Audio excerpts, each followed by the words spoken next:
प्रभु आप लोगों के साथ हो और आपकी आत्मा के साथ। संत मत्ती के अनुसार पवित्र सुसमाचार। हे प्रभु तेरी महिमा हो। जो नूह के दिनों में हुआ था वही मानव पुत्र के आगमन के समय होगा।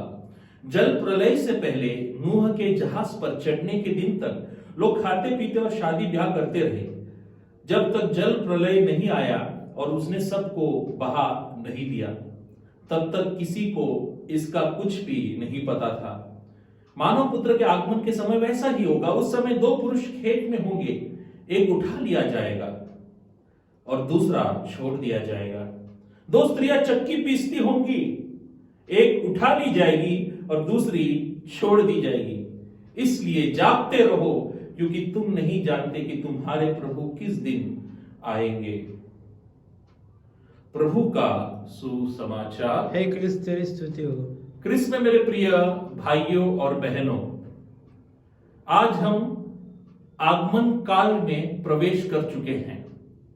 आगमन काल का मतलब क्या है? जैसे उस शब्द का ही अर्थ है आगमन।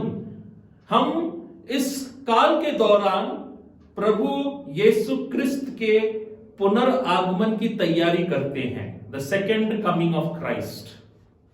यह पुनरागमन कब होगा हमें नहीं मालूम, परंतु एक अच्छे ईसाई के नाते हमें जागृति के साथ दक्ष रहकर, सतर्क रहकर इस की तैयारी करनी चाहिए।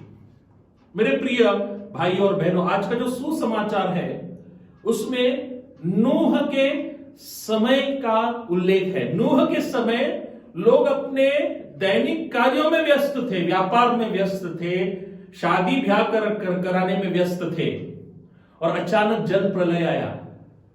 तो इसका उल्लेख इसीलिए दिया गया है क्योंकि संत मत्ती अपने समुदाय को समझाना चाहते थे कि प्रभु का दिवस आएगा। उनको लगता था कि आ जाने वाला है, क्योंकि उस समय तक यरूशलेम मंदिर का विनाश हो चुका था। नहीं, अभी प्रभु आएंगे। नहीं, प्रभु आएंगे, इसकी तुम तैयारी करो। तैयारी कैसी करनी चाहिए?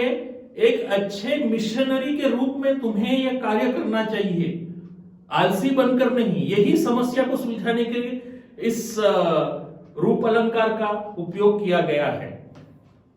हां, एक मिशनरी के नाते हम कैसे कार्य कर सकते हैं?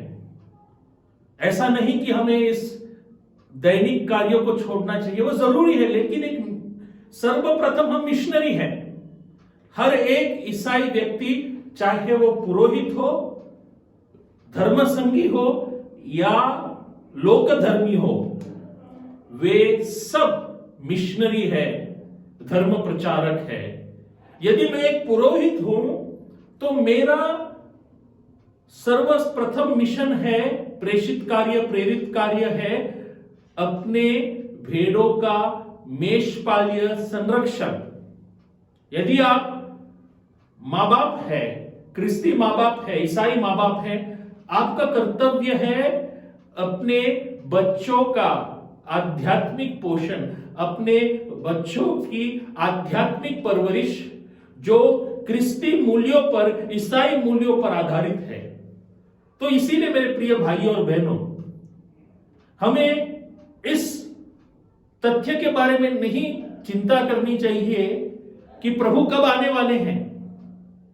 प्रभु आएंगे, लेकिन हमें जागरूक रहना चाहिए। इस तथ्य पर हमें ज्यादा मनन करना चाहिए कि हमें हमेशा सदा सर्वदा जागृति से साथ काम करना चाहिए, दक्षता के साथ काम करना चाहिए, सतर्कता के साथ काम करना चाहिए।